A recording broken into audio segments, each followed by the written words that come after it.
Parang ordinaryong filter lang, no? Pero teka lang, hindi lang basta sinasala ng reverse osmosis ang tubig. Sa RO, gumagamit ng pressure para itulak ang bahagi ng tubig sa isang selective membrane.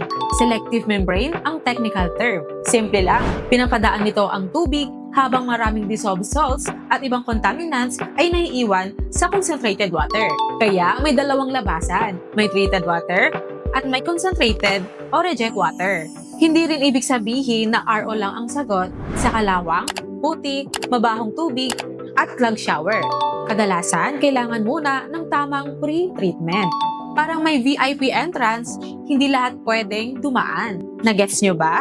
Filtration removes specific particles.